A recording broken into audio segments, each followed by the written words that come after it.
Olá, eu sou a professora Julie e essa é mais uma fofoca histórica. E a fofoca de hoje é sobre a Revolução Inglesa.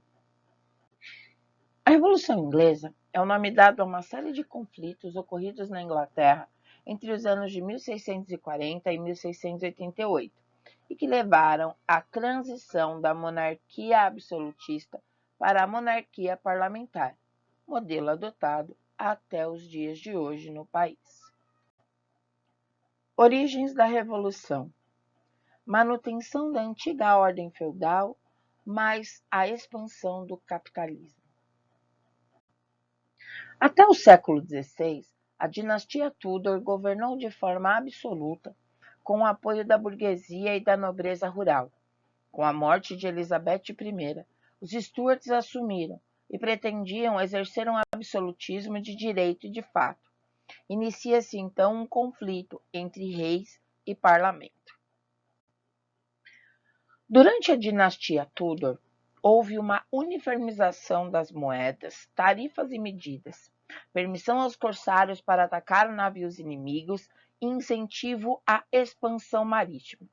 Tudo isso permitiu que houvesse uma relativa harmonia entre o rei e o parlamento. A Era Tudor. Esse desenvolvimento e a boa relação com o parlamento esteve relacionado com a expansão do comércio e as mudanças na organização da propriedade da terra. Elizabeth I, para ganhar apoio da gentry e da burguesia, criou a Lei dos Cercamentos. Essa lei consistia na expulsão dos camponeses de suas terras para que elas fossem transformadas em pastos e assim ampliar a criação de ovelhas, realizada pela burguesia inglesa. A expulsão dos camponeses permitiu à burguesia inglesa aumentar a produção da lã, um item fundamental para a indústria têxtil na Inglaterra. A Lei dos Cercamentos, além de permitir o aumento na produção de lã, possibilitou uma grande disponibilidade de mão de obra. Os cercamentos beneficiaram a gentry e a burguesia, que passaram a possuir propriedades privadas e muito lucro. Outra razão para a existência de uma relação harmoniosa entre reis e o parlamento era o fato da tolerância religiosa.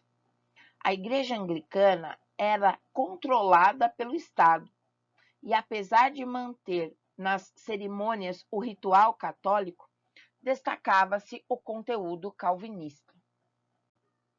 Seguia-se a ética calvinista por ser mais adequada aos valores do capitalismo, uma vez que estimulava o trabalho e a poupança. Com essas mudanças, a gentry e a burguesia passaram a exigir maior participação política e aliaram-se ao parlamento.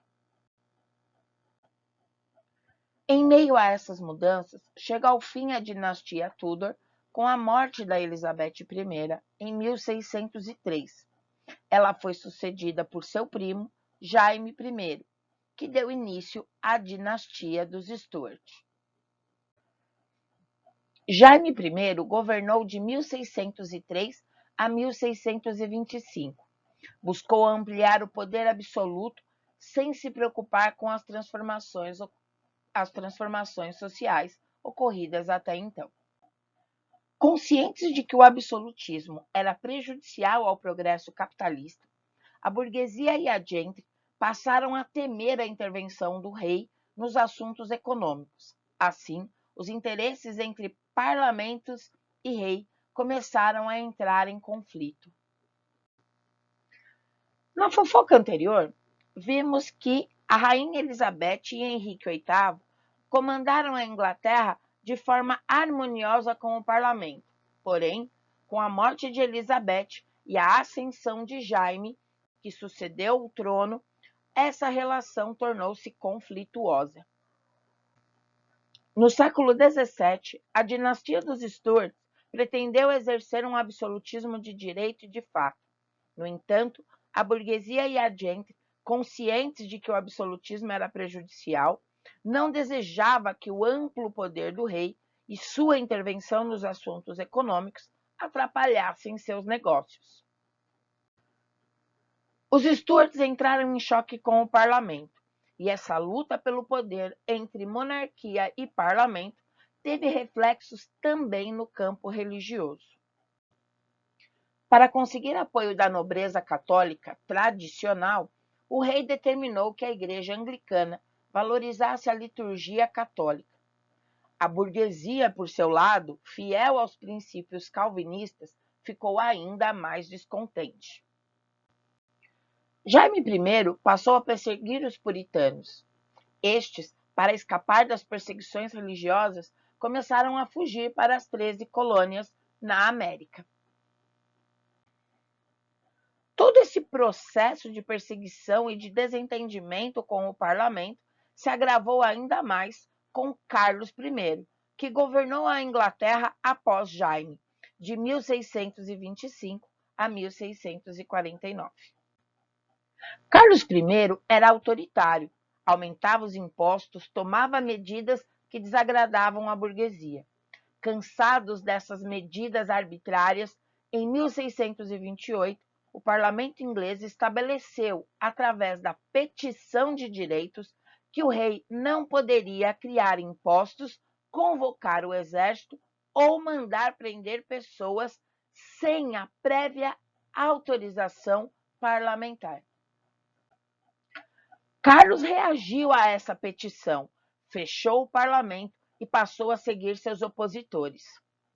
Passados 11 anos, em 1640, Carlos I viu-se obrigado a convocar o parlamento a fim de conseguir dinheiro, recursos para combater uma revolta na Escócia.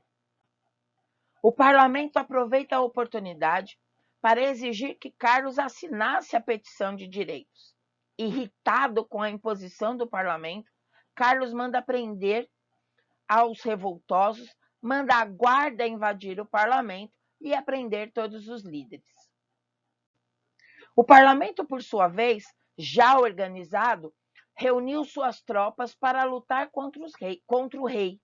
E aí, então, explodiu a Guerra Civil.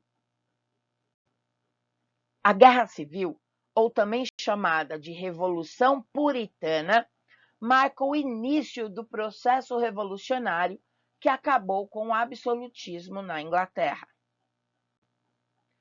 A Revolução Inglesa pode ser dividida em 4 etapas principais.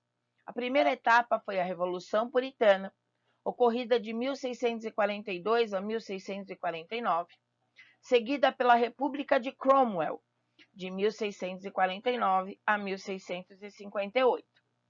Após veio a Restauração Monárquica, de 1660 a 1688. E, por último, tivemos a Revolução Gloriosa, de 1688 a 1689. Lutaram na Revolução Puritana 2 grupos. De um lado estavam os cavaleiros, defensores do rei, e do outro estavam os cabeças redondas, partidários do parlamento, ou seja, puritanos. Os cabeças redondas foram liderados por Oliver Cromwell, puritano e membro da Gentry. Cromwell organizou a New Model Army, o que ajudou suas tropas a vencerem as tropas do rei. Ele acabou fugindo para a Escócia em 1647, pois não tinha apoio. Cromwell e suas tropas queriam forçar Carlos I a obedecer o parlamento. Como este recusou-se a aceitar e novamente tentou atacar, não teve jeito. Sua tentativa foi um fracasso. O rei foi preso e condenado à morte, sendo decapitado em 30 de janeiro de 1649. A morte do rei provocou o fim da monarquia e o início da República de Cromwell.